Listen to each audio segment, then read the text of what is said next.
Finish answer. You just said, please finish your answer.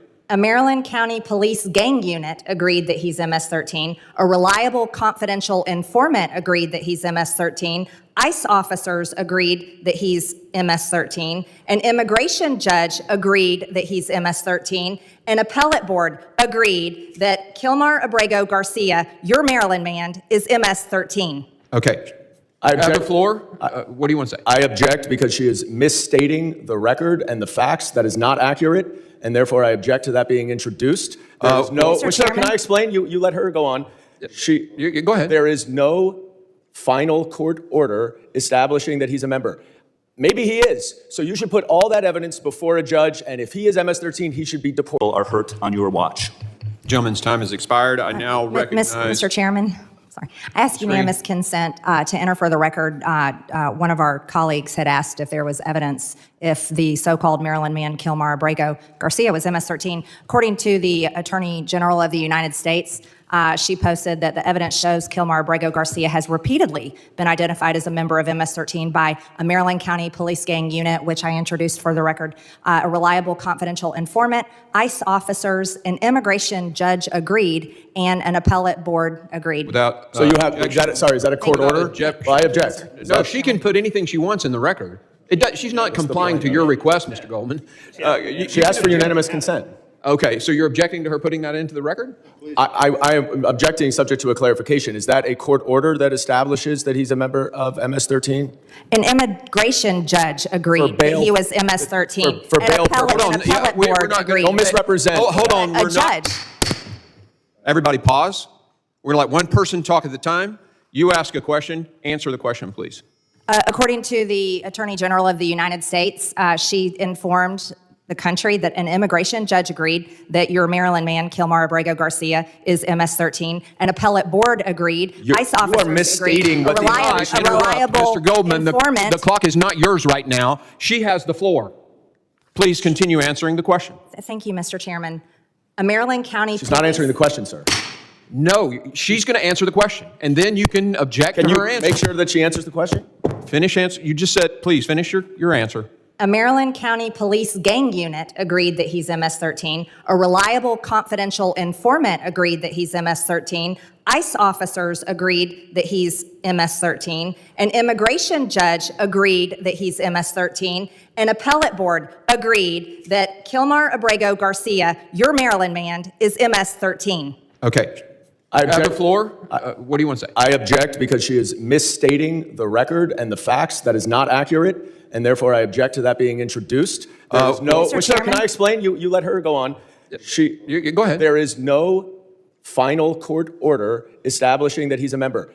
Maybe he is. So you should put all that evidence before a judge, and if he is MS-13, he should be deported. That's what we're talking about, but you're misstating what all of that evidence is. No, I think I'm going to make a point here. You basically just read what the Attorney General said, correct? Yes, sir. You didn't assert that this was a court order, did you? Did you assert that this was a court order? I read the Attorney General of the United States. And you have a right on our committee to submit for unanimous consent or a vote if we want to put it to a vote. This for the record, correct? Is that Yes. That is correct. Okay, Mr. Chairman, can I review what she is submitting? No, she can submit something to this committee. But it matters that she just said she represented exactly what the Attorney General said. She has a document there. I would like to see that document. Let's make a copy for everybody, and we'll vote on. I'm going to hold on just a second. We're going to hold. Let's vote. You're calling for the question? We're calling for the question. The clerk, we're going to need to set. Hold on just a second. Brief recess. Please, let's get this on the historical record. This is great. We voted in support of. All right, there's Mr. Higgins, I'm just asking hold to on. see the document. I have the floor. All right, so we have a motion to vote on the submission of this for the record. That's all that has been stated. And I have a parliamentary inquiry, sir. Do not interrupt me again. We are on the vote on whether or not this can be entered into the record. A motion has been made, and we will vote on that motion. All of those in favor. I have a parliamentary inquiry before we vote, sir. Mr. Ranking Member.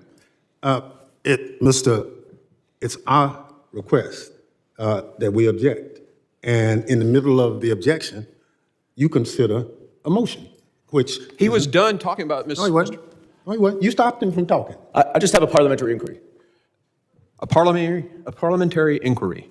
Okay, go ahead. You have the floor. Is it the procedure of this committee that someone who is making an objection to the admission of evidence cannot review that evidence before we vote on it? Yeah. Yeah, the content is irrelevant to the motion, and the motion has been made to vote on the submission for the record. The content is irrelevant? I mean, that's what I'm objecting to. If she is accurate in what her representation is, I will withdraw my objection. I just need to see the Somebody document. walk the thing over there and let him read it. I mean, get to the bottom of this quickly. We'll hold on your vote, Mr. Ogles.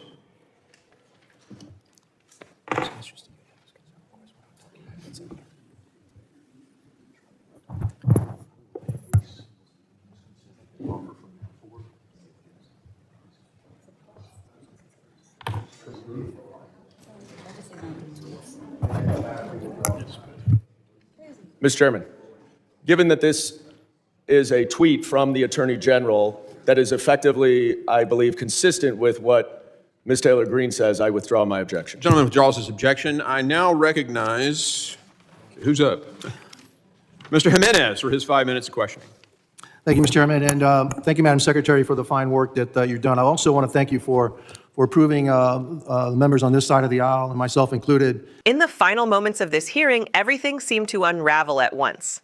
Voices clashed, objections fired across the room, and the tension rose with each second that Representative Marjorie Taylor Greene pushed forward her request to enter a statement into the record. A statement she said came directly from the Attorney General of the United States. A simple procedural move, at least on the surface. But the instant she tried to place that document before the committee, the room erupted. Members objected, others demanded clarification.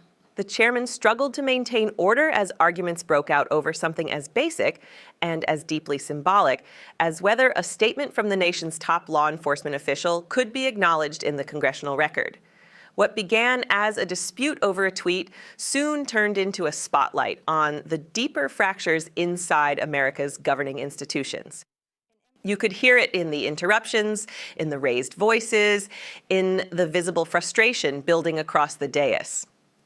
Representative Goldman pressed repeatedly, was this a final judicial ruling or merely an administrative observation? Greene insisted she was quoting the Attorney General verbatim. The chairman tried to calm the chaos long enough for her to answer, but even as she laid out each agency's assessment, local authorities, a confidential informant, ICE officers, an immigration judge, an appellate board, the debate only grew sharper. This wasn't just about paperwork. It wasn't just about what the Attorney General had said. This was about something far bigger. It was about the fight over truth itself. In that room, you could feel how fragile the process becomes when facts no longer travel in straight lines. When every statement must pass through layers of objection, suspicion, and political crossfire. When even the act of submitting information is treated as a battleground. The chairman's gavel, his attempts to restore control, only underscored how deeply divided the committee had become. One member demanded to know whether procedure allowed him to review the evidence he was objecting to. Another insisted the content didn't matter. Voices overlapped as members pleaded for clarity, order, fairness. It wasn't simply chaos. It was a portrait of modern American governance, strained, defensive, and consumed by conflict over what counts as legitimate evidence. And as the argument escalated, you could hear the exhaustion in the chairman's voice when he finally said what so many watching already understood. Content is irrelevant to the motion. In other words, the dispute had become less about truth and more about power. Who gets to shape the narrative? Who gets to define credibility? Who gets to control what enters the historical record of the United States Congress? But then, almost quietly, the stalemate broke. After all the accusations of misrepresentation, after all the back and forth over procedure, after all the frustration and raised voices, a document was finally walked across the room, reviewed, read. And with that, Rep. Sir Goldman, who had objected so forcefully, withdrew his opposition. Order returned. The document was accepted. The storm, intense as it was, passed. And that moment tells us something important about the American system. For all its conflict, for all its dysfunction, for all its partisan battles that seem to reach a breaking point, evidence still matters. Reviewing the document changed the outcome. Seeing the facts changed the vote. And whether you agree with Greene or disagree with her entirely, what unfolded in that chamber revealed something essential. Even in turbulent times, even in the middle of heated disagreement, truth still has a way of cutting through the noise once it's placed directly in front of those who must judge it. The hearing reminded us that leadership is tested not in moments of unity, but in moments of disruption. That accountability is not only a constitutional principle, but a moral duty. And that the American people deserve institutions that operate with clarity, not confusion, with integrity, not impulse, with a commitment to the truth rather than a commitment to political survival. What we watched today was messy. It was heated. It was uncomfortable, but it was also real. It showed us the raw, unfiltered process of democracy wrestling with itself. And that is why these hearings matter. That is why transparency matters. That is why our work matters. Because the more light we shine on these moments, the harder it becomes for anyone, on either side, to hide behind confusion or procedure.